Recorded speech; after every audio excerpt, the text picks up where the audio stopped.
During the 1980s in Slovenia, nursery schools were overrun with applications, and unfortunately there was limited room when accepting students, of only 2 to 3% of the applications were accepted.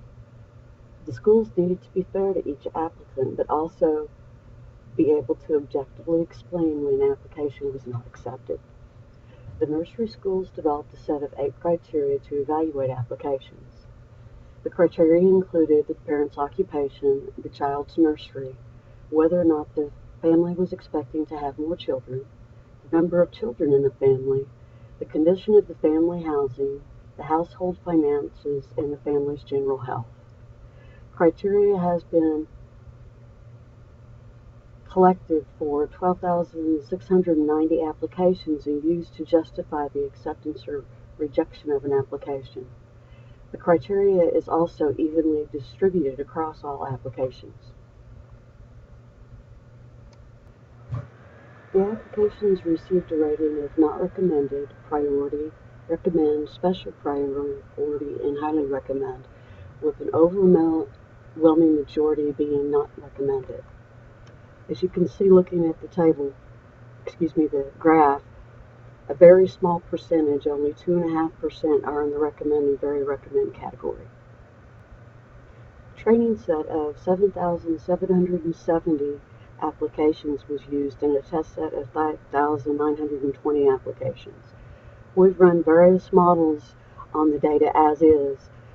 With Bayes, we received a 34% predictability on the test set and only 30 on the train set and only 32 on the test set. Multinomial did just a little bit better on the test set at 33. Random forest did well on the training set with 83% accuracy, but only 32% on the test set.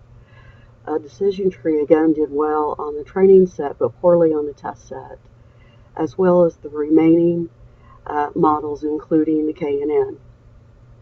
I attribute some of the low accuracy to the distribution of the output classifier, with only 2.5% of the evaluations or recommendations, and those recommendations are spread against 2 classifications.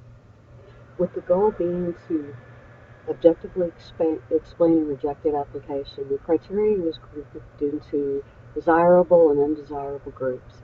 Since I was unable to discern whether a potential parent was a desirable characteristic, the first criteria was left alone.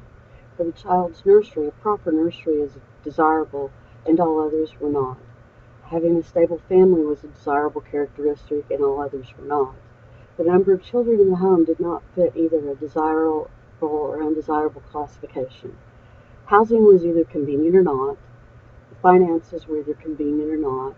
Social standing was either a problem or not. And lastly, the family house was either recommended or not. Finally, I worked the output classifier and made it either a recommendation or a rejection, and reran the models. Each model performed very closely to one another on the training data and exactly the same on the test data. The good news is 95% of the time the model is able to tell if an application will be accepted or rejected. Because of the consistency, I would implement a decision tree. The explanation of why the application is rejected could be put in simple terms that even the parent could understand. I made one final attempt using the criteria separated before, but changed the output classifier to have 3 classes instead of 2, trying to separate the recommends from the rejects from the priorities, which I considered a wait list. Looking across the models, we got more variation in the accuracy of the models on the train set and more variation with the accuracy on the test set as well, but neither one performed well enough to tell a parent that their child could be considered for a waiting list.